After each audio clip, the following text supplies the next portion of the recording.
Bem-vindos à nossa aula sobre máquinas de estados finitos em System Verilog. Eu sou o professor Jorge Watts e, para começar, gostaria de fazer minha autodescrição.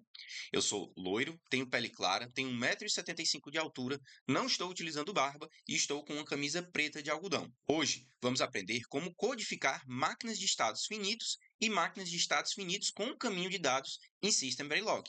Esta aula tem uma combinação de teoria e prática que vai te ajudar a entender e usar a linguagem com mais facilidade. Vamos começar. Na aula de hoje, vamos seguir a seguinte estrutura.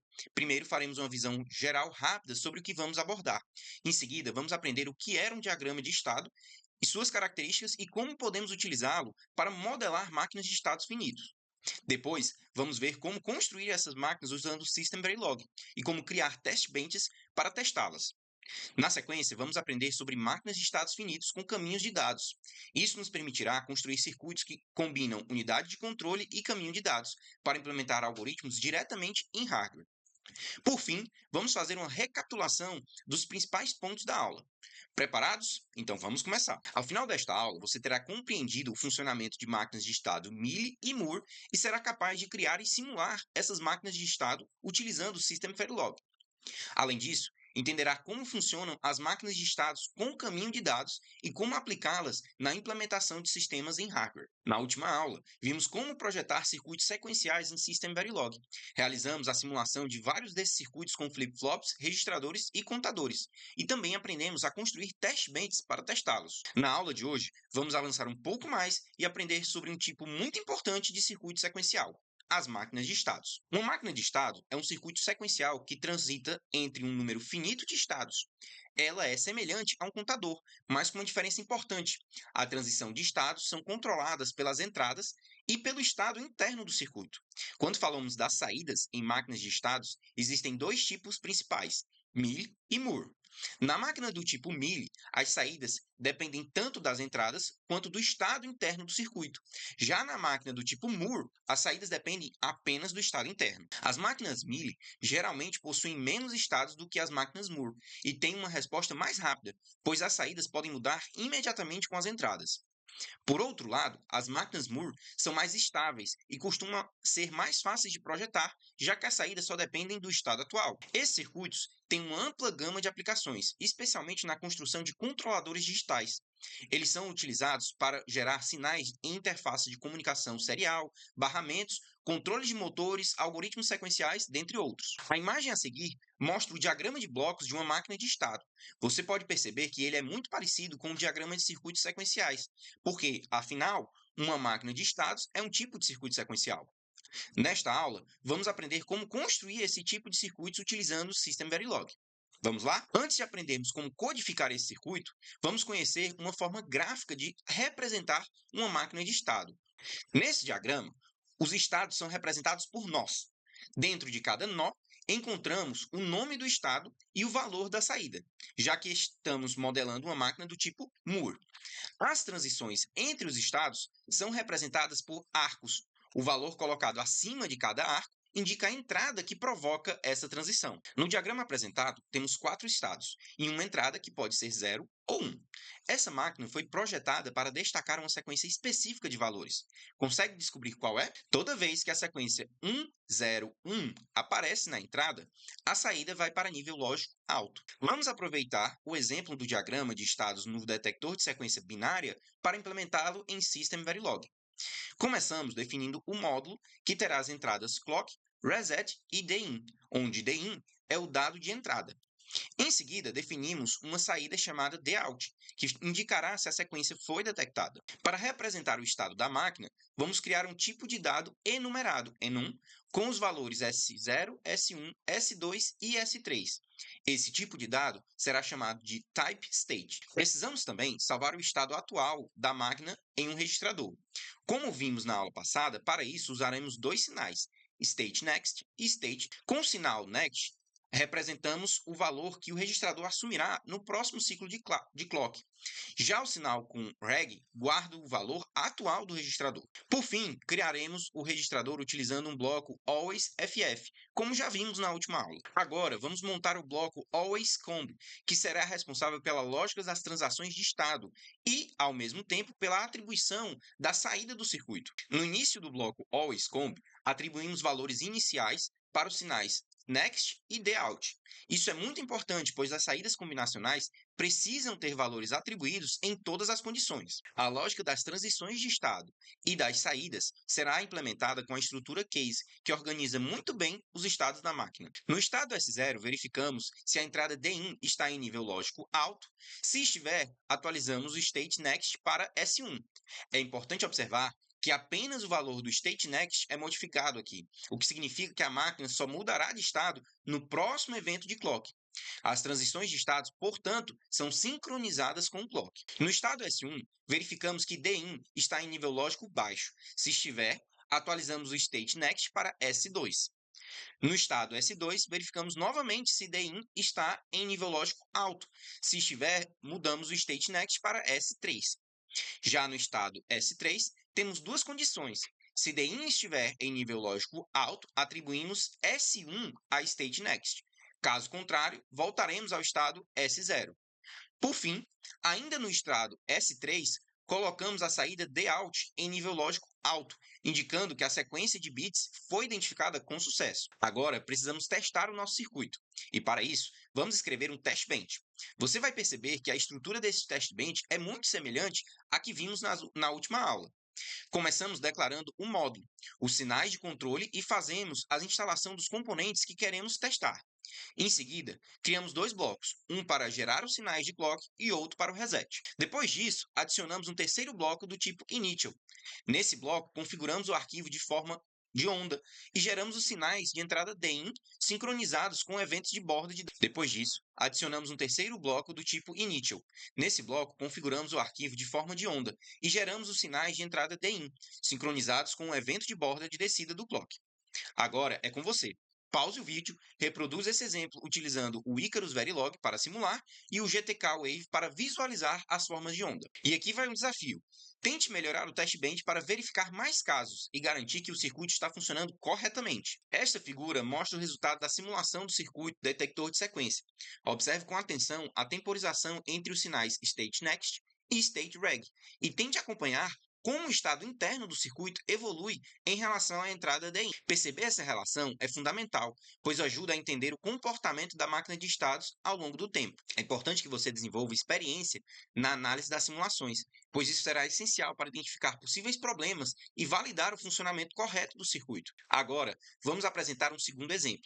Desta vez, uma máquina do tipo Mealy, um detector de borda de subida. Esse circuito possui entrada clock, reset e level, que indica o nível da entrada, seja ele baixo ou alto. A saída TIC vai para nível lógico alto no momento em que ocorrer uma borda de subida. Você vai perceber que a estrutura do código é muito parecida com o exemplo anterior. Vamos declarar um tipo enumerado para representar os estados, usar dois sinais stateReg e stateNext para armazenar os estados atual e o próximo estado, e por fim, implementaremos o bloco alwaysFF para sincronizar os estados com o clock. Agora, vamos apresentar o restante do circuito, o bloco alwaysComb, responsável pela lógica dos estados e da saída. Você vai notar que a estrutura do código é muito semelhante à do anterior. Utilizamos um bloco alwaysComb com estrutura case para especificar a lógica de cada estado.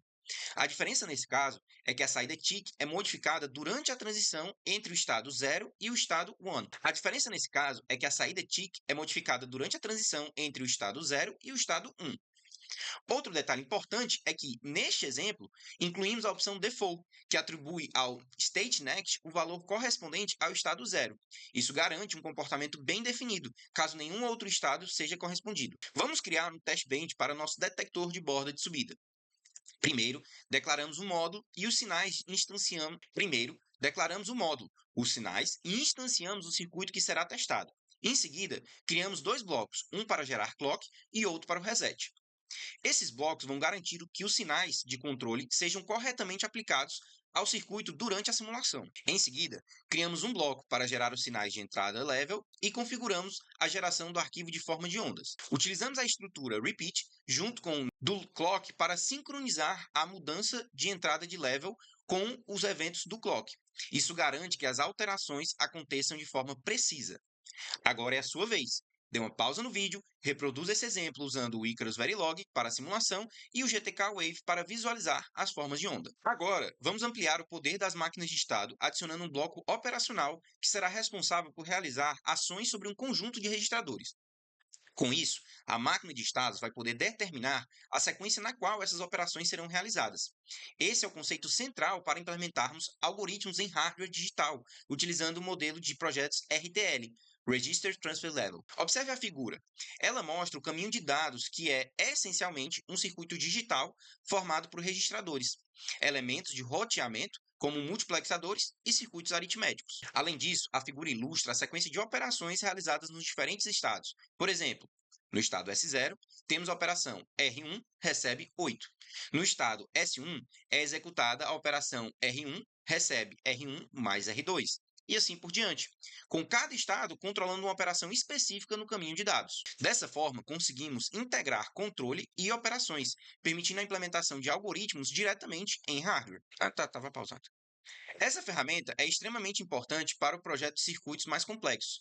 Perceba que a estrutura formada pela unidade de controle de registradores e caminho de dados é muito similar. Essa ferramenta é muito importante para o projeto de circuitos mais complexos. Perceba que a estrutura formada pela unidade de controle, registradores e caminho de dados é muito semelhante à estrutura de um processador digital. Um processador digital típico possui uma unidade de controle, uma unidade lógico-aritmética e um conjunto de registradores. Nesse caso, o circuito funciona como um tipo de processador, mas com uma diferença. As instruções não são programáveis, elas já vêm pré-definidas no bloco de controle. A figura mostra claramente essa organização. Na parte superior, temos o caminho de dados, que inclui os registradores, a unidade funcional, onde as operações são realizadas, e a rede de roteamento de dados. Na parte inferior, temos a máquina de estados, que controla a sequência das operações.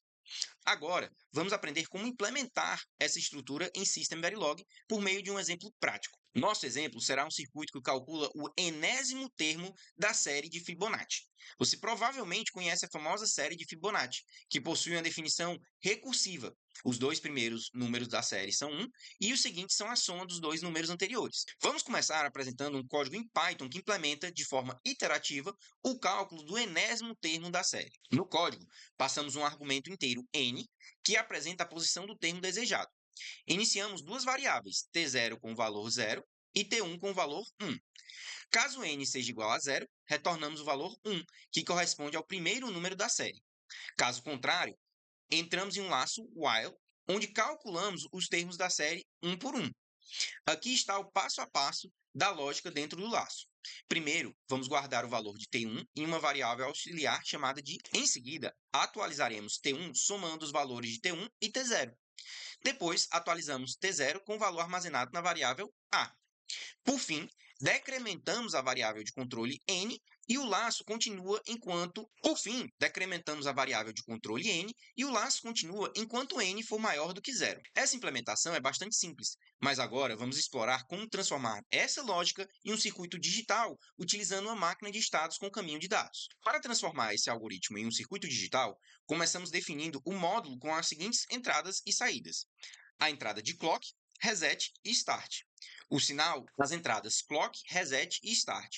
O sinal start servirá como comando para o circuito iniciar o cálculo. A entrada I indicará qual termo da série Fibonacci queremos calcular. A saída red indica que o circuito está pronto para receber novas requisições. O done tick, que sinaliza que o cálculo foi concluído, e F, que é o valor do número de Fibonacci calculado. Observe que precisamos adicionar sinais de controle para que o circuito possa ser utilizado em um conjunto com outros circuitos ou até com um processador digital. Seguindo adiante, declaramos os sinais internos do circuito. Primeiro, definimos os estados da máquina. Idle, o circuito está aguardando uma nova requisição. O circuito está executando o cálculo e done, o cálculo foi concluído. Em seguida, declaramos os sinais para os registradores. O registrador de estado será responsável por armazenar o estado atual da máquina. E todas as variáveis do algoritmo, como T0, T1 e a variável auxiliar, se tornam registradores do circuito. Vale notar que, mais uma vez, utilizamos o padrão next e reg para os sinais do registrador. Reg armazena o valor atual do registrador e next representa o valor que será assumido pelo registrador no próximo ciclo de clock. Com isso, temos uma base sólida para implementar o cálculo da série de Fibonacci em System Verilog. Os registradores são implementados dentro do mesmo bloco AlwaysFF. O código é bastante semelhante ao dos exemplos anteriores. A principal diferença é que, neste caso, temos 4 registradores: state, T0, T1 e N. Cada um deles é implementado com 2 sinais: o sinal reg, que armazena o valor atual do registrador, e o sinal next, que representa o valor do registrador. O sinal reg, que armazena o valor atual do registrador, e o sinal next, que representa o valor que o registrador assumirá no próximo ciclo de clock. Essa organização garante que os registradores sejam sincronizados com o clock e permite a transição correta entre os estados da máquina e a evolução do cálculo. Para concluir a lógica de transição de estados e a atualização dos registradores, utilizamos um bloco alwaysComb com uma sentença case. Logo no início do bloco, forçamos os valores iniciais das saídas combinacionais, evitando que alguma saída fique sem valor atribuído. Isso é uma boa prática para evitar comportamentos inesperados no circuito. Em seguida, implementamos a lógica de cada estado. No estado idle, verificamos o sinal start. Se ele estiver ativo, atualizamos os registradores e avançamos para o estado OP. Aqui, vale lembrar que, embora o circuito combinacional indique os próximos valores dos registradores, esses valores só serão armazenados no próximo ciclo de clock. No estado OP, realizamos a lógica de cálculo para determinar o enésimo número da sequência de Fibonacci. Agora, dê uma pausa no vídeo e compare esse trecho de código ao código Python que mostramos anteriormente. Isso vai ajudar você a perceber como a lógica foi traduzida para hardware. Por fim, temos o estado done, no qual ativamos a saída doneTick para sinalizar que o cálculo foi concluído. Em seguida, configuramos a máquina para retornar ao estado idle no próximo ciclo de clock. Dessa forma, o circuito ficará pronto para processar uma nova requisição. O teste bench do circuito de Fibonacci é bem simples e segue a mesma estrutura que vimos até aqui. Primeiro, fazemos a definição do módulo, declaramos os sinais e instanciamos o circuito em testes. E, em seguida, declaramos 2 blocos, um para a geração do sinal de clock e o outro para o reset. Por fim, adicionamos um bloco initial, onde atribuímos valores para as entradas i e start, e aguardamos 20 ciclos de clock para observar o comportamento do ciclo. Agora é a sua vez. Pause o vídeo, reproduza o exemplo utilizando o Icarus Verilog para simulação e o GTK Wave para visualizar as formas de onda. Chegamos ao momento da revisão. Vamos relembrar o que aprendemos na aula de hoje sobre máquinas de estados, ferramentas fundamentais para a construção de controladores digitais. Vimos como construir as máquinas de Moore e Mealy em System Verilog, utilizando o modelo de código com 2 blocos principais. Um bloco AlwaysFF para registradores que armazenam o estado atual, e um bloco alwaysComb para a lógica de transição dos estados e saídas. Depois, aprendemos como utilizar a máquina de estados finitos com caminho de dados no contexto de projetos RTL. Esse modelo nos permite implementar uma sequência de operações sobre registradores, dividindo o circuito em 2 blocos principais: um bloco de controle, que gerencia os estados e a lógica das operações, e um bloco operacional, que é o caminho de dados onde as operações são executadas sobre os registradores. Com isso, conseguimos implementar algoritmos em hardware digital de forma eficiente e organizada. Essa foi uma aula cheia de aprendizado e prática, que nos preparou para avançar ainda mais no domínio de System Verilog. Espero que você tenha aproveitado e que continue praticando. Até a próxima aula.